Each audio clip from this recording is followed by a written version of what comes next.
The 76ers dropped their season opener at home to the Milwaukee Bucks. Final score 124-109. Sixers started off strong in this game. They were leading after the first quarter, but just could not hold on throughout the game. Their defense really slipped as the game went on, and ultimately the talent of the Milwaukee Bucks was too much to overcome for the 76ers. Of course, there was no Joel Embiid. There was no Paul George in this game. No Chris Middleton for the Milwaukee Bucks. It was kind of the Tyrese Maxey show as he tried to carry this team and lead them to a victory, unable to do it. As the Sixers, for back-to-back seasons now, lose to Milwaukee in their season opener. Going to go through reactions, my analysis of what happened in this game, and kind of looking forward what this team looks like. Maybe when we can expect Embiid and Paul George to get back on the floor, because this team definitely needs at least one of them to get back in their rotation, or else things might not be looking so hot. I am Jake Chipper. You're watching 76ers Now by Chat Sports.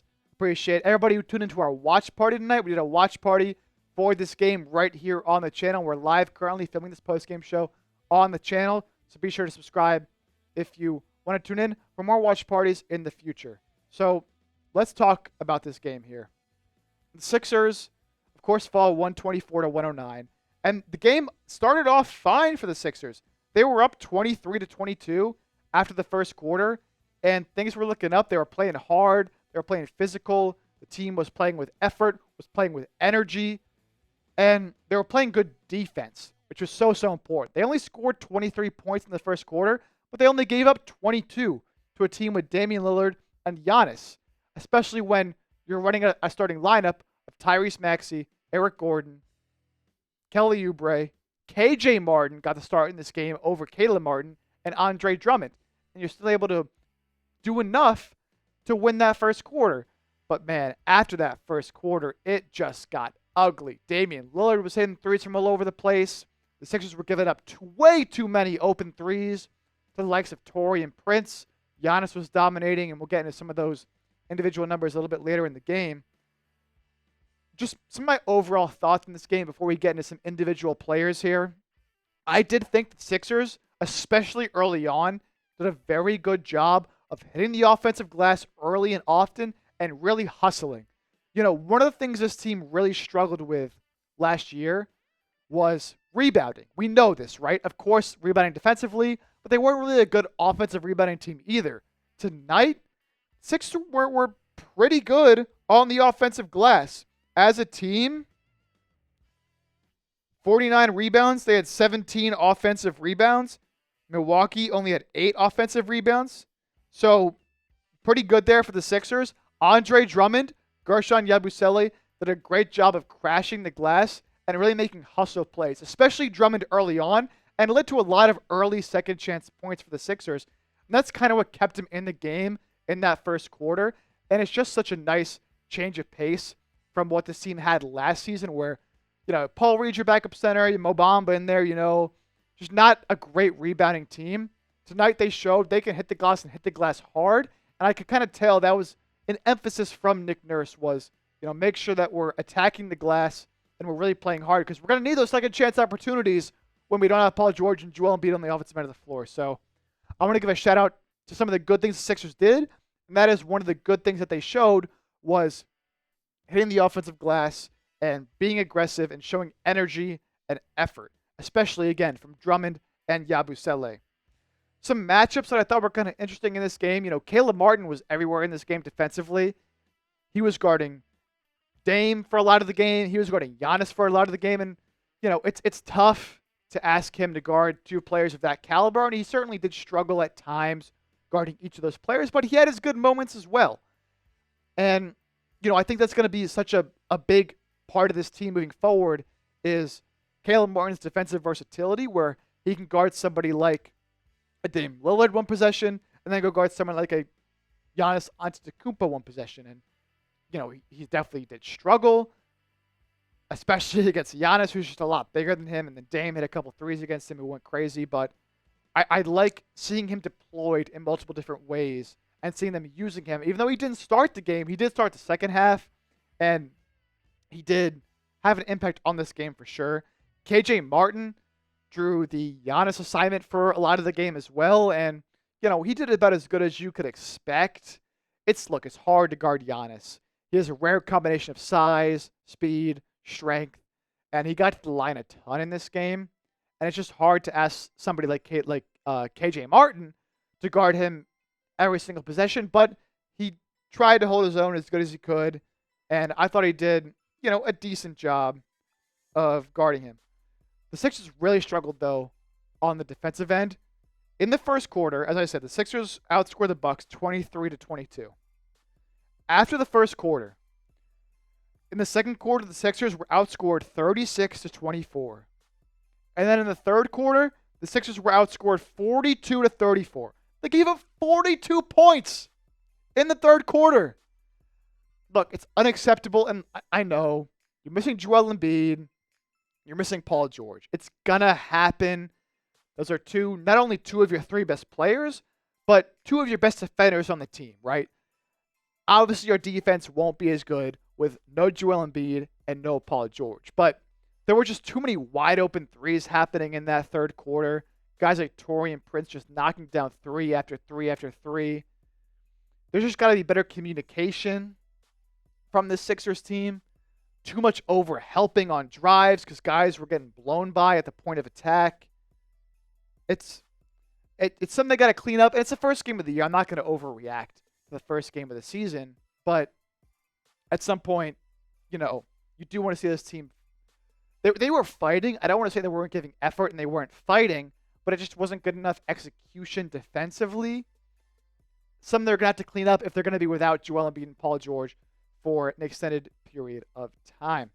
Going to get to more of some of these individual performances that we saw tonight from the Sixers against the Milwaukee Bucks. I was very impressed by Guerschon Yabusele and his Sixers debut. Although he fouled out, he was very, very good tonight. We saw some of the rooks get minutes at the end of the game. Tyrese Maxey put up a ton of shots. So we're going to get into some of my thoughts on some of these individual performances and what the Sixers need to do to stay afloat while Joel Embiid and Paul George are out. But first, got to give a huge shout out to a new sponsor here on the channel, and that is DraftKings. The NBA is finally back. A new season means new ways to get into the action at DraftKings Sportsbook, an official sports betting partner of the NBA. Who's draining threes from beyond the arc? Who's crashing the boards and grabbing rebounds? Get behind your favorite players and the prop bets you can make on DraftKings, the home of NBA player props. First time, new DraftKings customers bet $5 to get $200 in bonus bets instantly. Every point counts with DraftKings Sportsbook. Download the DraftKings Sportsbook app and use code SixersChat. That's code SixersChat for new customers to get $200 in bonus bets when you bet just $5. Only on DraftKings. The crown is yours. Gambling problem? Call 1-800-GAMBLER. In New York, call 877-8-HOPE-NY or text HOPE-NY 467-369. In Connecticut, help is available for problem gambling. Call 888-789-7777 or visit ccpg.org. Please play responsibly. On behalf of Boot Hill Casino and Resort, Kansas. 21 plus age and eligibility varies by jurisdiction. Void in New Hampshire, Oregon, Ontario. Bonus bets expire 168 hours after issuance. For additional terms and responsible gambling resources, see dkng.co/bball. So these were my picks that I came into the night with here on DraftKings. The odds were plus 350, so a $100 bet would have won you $350. I had Maxey 30 plus points. Maxey ended up with 25, so didn't quite get there. Unfortunate. Drummond 12 plus rebounds. He had 13, so that one did hit. Oubre 2 plus threes. Kelly Oubre was 1 of 6 from 3, so didn't quite hit there, but that's how the game works. Make sure to download the DraftKings app. Sign up using the promo code SixersChat, and if you bet $5, you get $200 instantly. Make sure to look in the comment section for that amazing deal here on the channel. So let's get to some of these individual performances here. Let's start with Tyrese Maxey. Maxey ended up with 25 points, 6 rebounds, 3 assists. Shot just 10 of 31 from the field. Obviously not what you want to see from Maxey. He was obviously pressing early on, missed a lot of shots in that first quarter. It's kind of what he had to do because the team just didn't have very many creators on offense. And again, that's what's going to happen when you don't have a Paul George and you don't have a Joel Embiid. It just is what it is, right? Just 2 of 9 from 3-point range. Just wasn't efficient. Do I expect this from Maxey for the rest of the season? No, I do think he'll be better as the game, the season moves along, and as the Sixers hopefully get Joel Embiid and Paul George back. But he did hit some great shots, a couple step back threes, a couple nice shots and layups under the rim. He had one sick up and under over Giannis that he should have gotten a foul call on. I will say this as well, really quick. Like, Giannis and the Bucks got a lot of foul calls that they probably did deserve. Maxey still has an awful whistle, which was a theme last year. He just doesn't get the respect that some of these other NBA stars deserve. And he did not have a good whistle tonight. Shot just 4 free throws. Unacceptable. He should have gotten more than that. He got fouled multiple times, and the refs just held their whistle. Didn't call it. But, I'm not worried about Maxey at all moving forward. Would I have liked for him to come out and be more efficient than 10 of 31? Of course. But, it's going to happen when the whole game plan for the Bucks is to stop him. So it is what it is. One player that I briefly mentioned I was very impressed with Guerschon Yabusele. His stat line to finish the game, 25 minutes, 10 points, 4 rebounds, 3 assists, 3 steals, 4 of 8 from the field, 1 of 4 from 3. Did foul out near the end of the game. And you might look at that stat line and say, oh, it's not amazing. Guerschon Yabusele was so good tonight. Look, offensively, moving the ball, using his size to get inside. I think where I was most impressed with Guerschon Yabusele was him attacking the offensive glass. Him and Andre Drummond both did such a good job of getting the Sixers second chances and even third chances sometimes. Guerschon Yabusele is the exact kind of player I want on my team. He was aggressive. He wasn't backing down when he was guarding Giannis. He had a couple really great steals on Giannis throughout this game. And yeah, he had 6 fouls because, of course, he struggled guarding Giannis. Not a lot of people can guard Giannis in the league. But he did, I think, as good of a job as you could ask for in his first game back in the NBA in very many years. He hit an open 3, was just 1 of 4 from 3. So, of course, you want to, see that improve a little bit. But his energy, his effort, this is the kind of player that championship teams need. That'll do the dirty work. He can guard in the perimeter. He can guard inside. Just very impressed with what I saw in his first NBA game back in a while. Kelly Oubre, the Sixers' second leading scorer behind Maxey with 21 points.